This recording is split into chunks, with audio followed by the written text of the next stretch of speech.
Bonjour à tous, c'est Nico, j'espère que vous allez bien. Je vous retrouve aujourd'hui pour cette vidéo de mise en place pour jouer à Marvel Champions. Comment on fait une mise en place pour jouer à Marvel Champions? On commence, première étape, on choisit une identité. Une identité, c'est un héros, simplement. Sur une carte identité, vous avez le côté héros et le côté alter ego. Pour l'exemple, je vais vous montrer avec Captain Marvel. Quand vous avez choisi votre identité, on place tout de suite en alter ego. Ensuite, deuxième étape, on va regarder en bas le nombre de points de vie. Donc que ce soit alter ego ou héros, il y a le même nombre de points de vie. Ce qui va changer, c'est la taille de main. 5 en héros, 6 en alter ego. Et ça peut changer en fonction des héros. Vous allez mettre vos points de vie sur ce petit compteur. Captain Marvel, on est à 12. Hop. Si vous jouez à plusieurs joueurs, donc en admettant que nous sommes 2 joueurs à jouer, vous allez avoir besoin de ce petit jeton. On choisit un premier joueur. Donc par rapport au déroulement, j'expliquerai ça dans une autre vidéo. Il y a premier joueur qui joue, deuxième joueur joue, et ensuite c'est au méchant. Ensuite, le jeton premier joueur passe au joueur numéro 2, qui devient premier joueur. Le premier joueur joue, je joue ensuite, le méchant joue. Une fois que c'est terminé, hop, ça me revient. Et ainsi de suite. On met ça de côté pour le moment. Un deck, donc de héros. Vous avez les cartes. C'est celui-là, si je me trompe. Hop, le deck de Captain Marvel. J'expliquerai la composition dans une autre vidéo. Vous avez également un set Nemesis et une carte obligation. Donc tous les héros vont avoir ça. L'obligation, vous le mettez de côté pour le moment. Et le set Nemesis, vous le mettez également de côté. Vous allez ensuite mélanger votre deck. Tac. Vous posez ça à côté de votre joueur, de votre carte. Ensuite, vous allez avoir aussi des cartes d'état qui vont pouvoir entrer en jeu pendant la partie. J'expliquerai le fonctionnement dans d'autres vidéos. Vous avez également des jetons qui vont pouvoir être utilisés notamment pour des dégâts, la menace sur les manigances et des jetons qui peuvent servir pour certaines cartes. Hop, je remets plus tard. Ensuite, une fois qu'on a fait ça, on a presque fini la mise en place du héros. On va avant ça passer à la mise en place du méchant. Mise en place du méchant. Pour la boîte de base, vous avez 3 méchants à disposition. Vous en choisissez un. Pour l'exemple, on va choisir Rhino.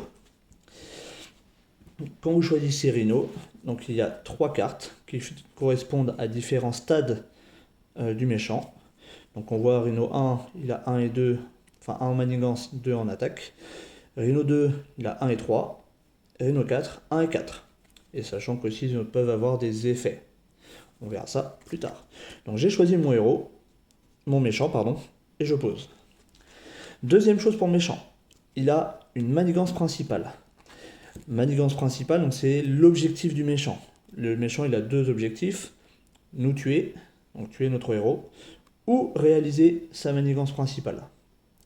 Donc vous avez une mise en place. Donc déjà, le contenu, donc soit vous choisissez Rhino 1 et Rhino 2 pour jouer en standard, ou alors Rhino 2 et Rhino 3 à la place en mode expert. Vous avez des sets modulaires, on expliquera ça dans une autre vidéo. Mise en place, bon là c'est simple, on avance en 1B. On est en 1A, 1B, on retourne. Donc ça c'est la manigance principale. Et donc là, Rhino a qu'une seule manigance principale. Si ce stade est achevé, les joueurs perdent la partie. On met ça juste à côté. Le méchant, il a son deck, hop, dans lequel vous allez retrouver des sbires, des traîtrises. Vous avez également des attachements. Ce sont des choses qui vont renforcer le méchant. Et vous avez également des manigances annexes qui vont apporter notamment des malus et embêter les héros. Dans ce deck, vous allez rajouter l'obligation. D'accord? L'obligation va aller dans le deck du méchant et ensuite vous mélangez. Tac. Ça c'est bon. Ensuite, on repasse à notre héros. Le héros, on va constituer sa main de départ. Donc taille de main 6. Captain Marvel, on va en prendre 6. 1, 2, 3, 4, 5, 6. Ok, ça c'est ma main. C'est pas encore tout à fait terminé. À la suite de ça, vous avez la possibilité, lors de votre mise en place, de faire un mulligan. Le mulligan, c'est quoi? Vous avez des cartes qui vous plaisent pas, vous les enlevez. Tac, tac, tac. Ok, j'ai retiré 3 cartes, j'en repioche 3. C'est aussi simple que ça. Une fois qu'on a fait ça, on a presque terminé.